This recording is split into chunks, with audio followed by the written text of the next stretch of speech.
Israel, and how did you manage to get back then to your home? Was it tough for you to get a flight back? Were you stranded for a while because the airspace closure? Tell us about what you faced.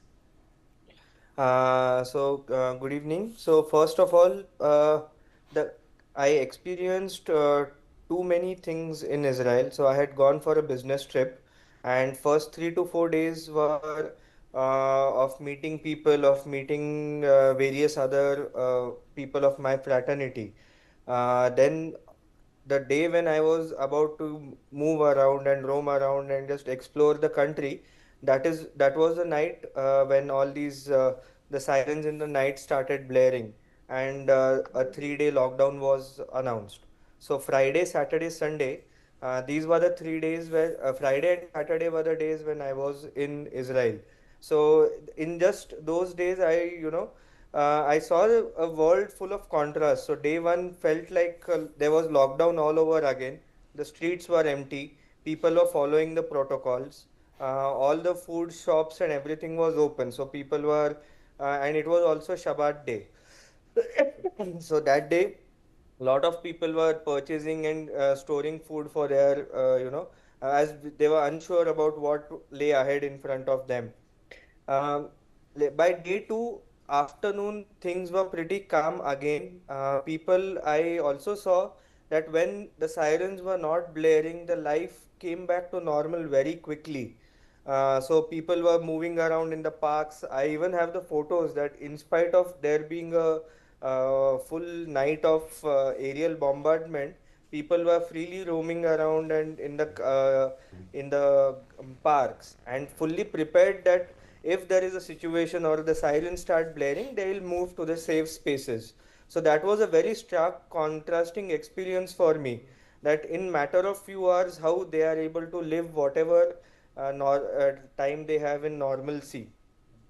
On the day three, I moved to, so it was the Sunday morning. So that was the day I decided that rather than waiting for any help, I decided to move on my own. So there is a Allenby crossing between Israel and Jordan. I took that and I crossed over into Jordan. Even in Jordan, number of flights were getting cancelled. So it was just on Sunday, only 20% of the flights flew out of Jordan. 80% were cancelled. I luckily got a ticket which was for a day after, and that was Tuesday. So, and Tuesday afternoon. So, those 1.5 days I just stayed in my room. I was unaware of the political situation or the relationship between Israel and Jordan. So, I thought that in times of war, it is better to be restricted in the room. And Tuesday afternoon, yes, I flew out from Jordan to Jeddah, and then there was a connecting flight between Jeddah to Mumbai. And that's how you got back home. Okay. Which cities were you in these? After the war broke out, and how were you moving between cities, and how did you move to the border? Were you using a car or a bus, or how were you moving? So I was, yeah, so I took a private taxi because it being a Okay. lockdown, no public transports were available, only taxis were plying. So it was expensive, but I decided to take that option. And I was in Jerusalem. Yeah, I was in Jerusalem.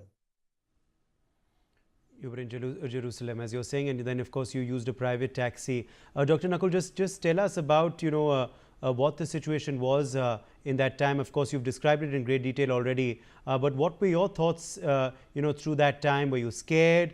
Did you get in touch with the Indian embassy at all there to try and see if they can help you to get out? Obviously your family and friends must have been worried for you as well. Yeah, so luckily the communication systems were all working fine. So I was constantly in touch with my family here in India. And I also got in touch with the embassy. So they had created a help group on WhatsApp in which all the students and lot of people of Indian origin were there. And whatever information was available, they were passing it on to the people.